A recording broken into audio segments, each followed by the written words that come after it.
ย้อนว่ามีการสัมผัสของอายตนะภายในและภายนอกจึงพาให้เกิดความรู้สึกขึ้นมาที่เอิ้นว่าเวทนาและจากนั้นจึงพาให้เกิดความอยากความต้องการขึ้นมาที่เอิ้นว่าตัณหาอายตนะภายในได้แก่ตาหูดังลิ้นและกายอายตนะภายนอกได้แก่รูปเสียงกลิ่นรสชาติและการสัมผัสสูงต้องยกตัวอย่างเช่นเมื่อตาที่เป็นอายตนะภายในกระทบกับรูปที่เป็นอายตนะภายนอกจิตจะเข้าไปรับรู้และรู้แจ้งว่าเป็นรูปหยัง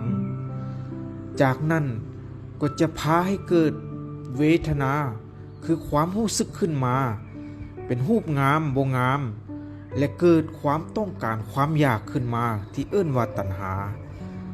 หูก็เช่นเดียวกันที่เป็นอายตนะภายในไปกระทบกับเสียงที่เป็นอายตนะภายนอก